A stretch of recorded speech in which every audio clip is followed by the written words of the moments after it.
Welcome to Ballet Bites, your daily 10-minute deep dives into the world of ballet nutrition.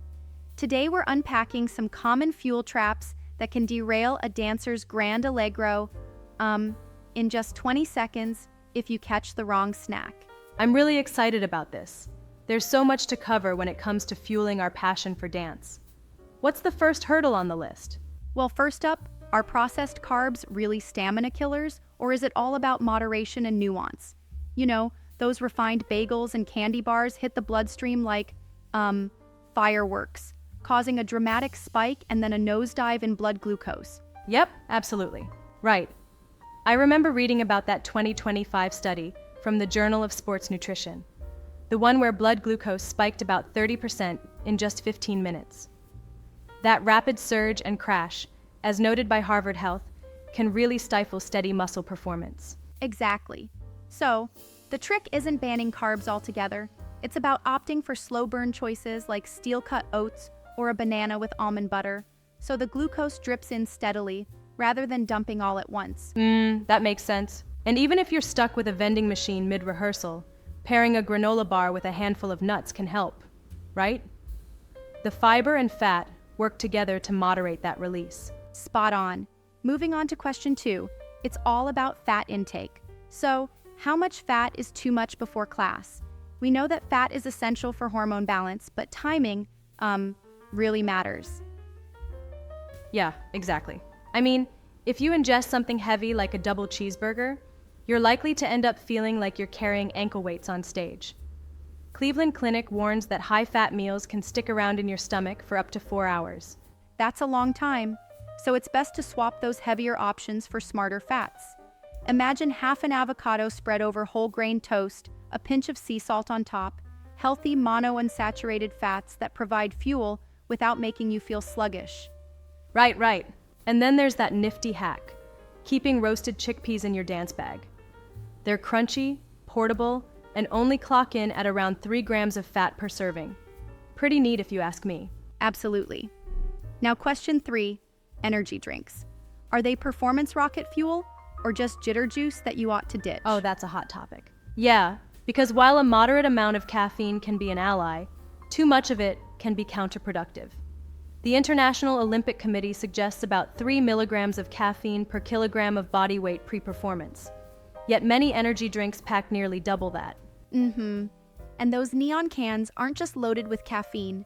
They hide a fair amount of sugar and sodium, which could spike your energy briefly before dehydrating you during those vertical leaps. That's true. So really, switching to something like matcha or plain green tea with around 30-40 milligrams of caffeine and combining it with electrolyte water seems like the wiser, gentler alternative. Right. Especially when ballet already brings enough adrenaline to the stage, you wouldn't want extra tremors on top of a delicate développé à la seconde. Now, moving to question 4, low-carb protein shakes. There's been some buzz about whether these shakes might secretly sap your energy, right? Exactly.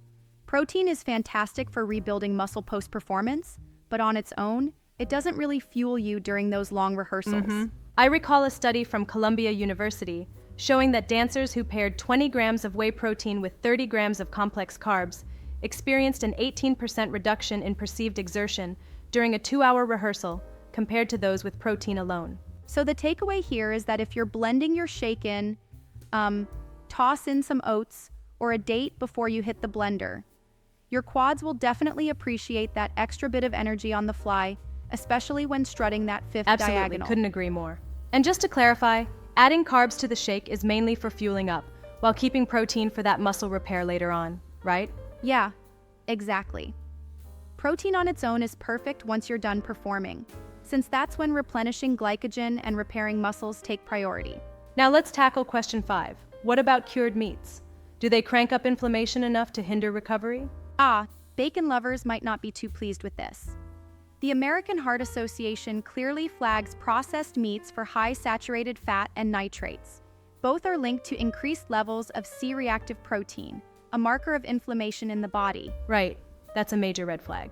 And for dancers who need rapid recovery between show nights, that inflammation is definitely not a friend. So instead of reaching for those strips of bacon, consider swapping over to smoked salmon or grilled turkey slices.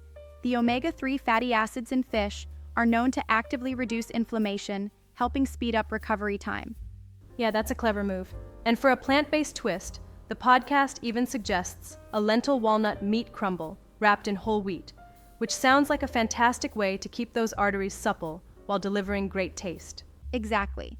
So, to wrap it up, dancers should power their practice with slow carbs, smart fats, measured caffeine intake, a balanced protein-carbohydrate mix, and nitrate-free proteins for optimal performance and recovery. Absolutely, every forkful counts. You know, though, I do have a little concern.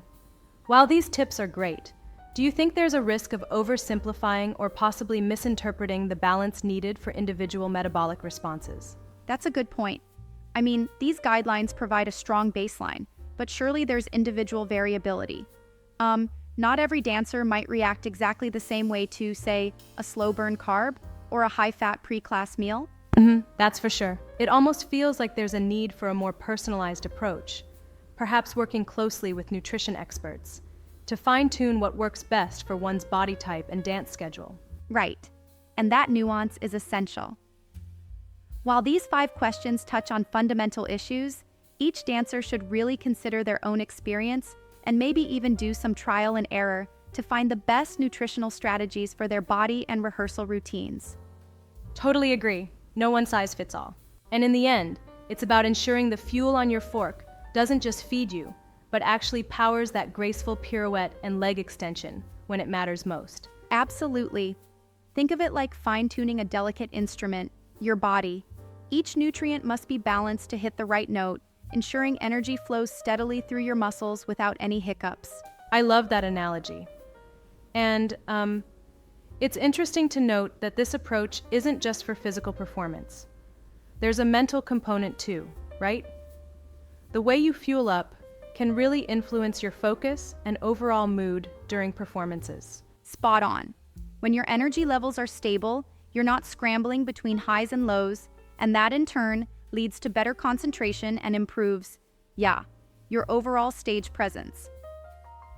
Exactly, it all interconnects. So, to recap, our blueprint for better ballet performance is simple.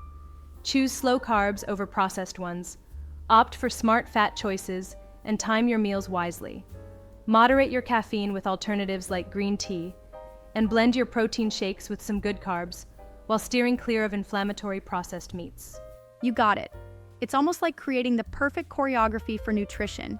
Each step and ingredient needs to work in harmony, or else the performance gets off sync. Yeah, it's like a dance in itself. And appreciate that these insights come from solid studies and expert sources, from Harvard Health and the International Olympic Committee to research by Columbia University. That certainly gives our recommendations a strong backing.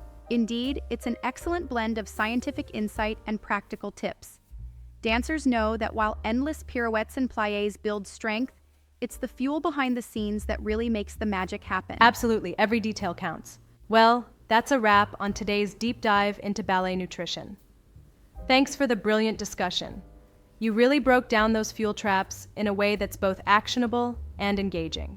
Thanks so much.